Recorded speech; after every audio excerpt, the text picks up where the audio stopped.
Кыргыз эстрада ырчысы Айгерим Расул кызы карантинде муктаждарга жардам берген үчүн Ардак грамота менен сыйланганын айтат. Ардак грамота менен сыйландым. Карантин маалында кыргыз элине кайдыгер карабаган инсандарды өкмөт жана социалдык өнүктүрүү министрлиги жогорку баалап, Ардак грамота менен сыйлашты. Министрибиз Кочкорбек Улукбек Тойчубаевичке терең ыраазычылык билдирем. Элибиз тынч, ден соолукта ынтымакта болсун деп өзүнүн Instagram баракчасынан билдирүү калтырды. Маалымат булагы Барс Медиа чекиткейжи. Гүзат Мамытбек алдамчылыкка шектелип издөө жарыяланды.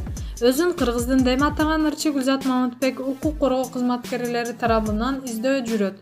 Маалымат 1 май РЭБнин басма сөз кызматына ырасташып, ырчыга карата алдамчылык беренеси боюнча сотко чейинки өндүрүш иши ачылып, тергөө иштери жүргүзүлүп жатканын билдиришти. Учурда Орусияда жүргөн Гүзат Мамытбек жогорудагы маалымат боюнча байланышканыбызда буларга токтолду. Менин үстүмөн арыз жазгандар боюнча билем. Бул иштин артында ким турганын дагы билем. Мен англис тилин окутуу боюнча мобилдик тиркеме иштеп чыккам. Ал тиркемени ишке киргиздөө мага каржы жагынан инвесторлор жардам берген.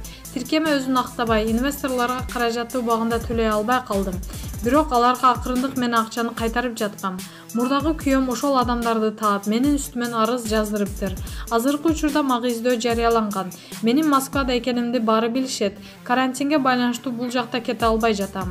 Мен башка өлкөдө болсом дагы бардык тиешелүү иштерди жасайм.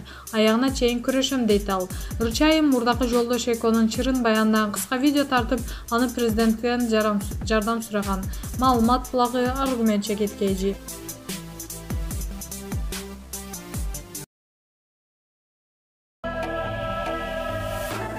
Ставка койгон оюндар жок болуп жатабы? Анда сага киберспорт жардамга келет. 1xbet букмекердик конторасы аркылуу сен киберспорт менен акча тапсаң болот. Комментарийде ссылка аркылуу өтүп, өз утуштарыңызга ээ болуңуз.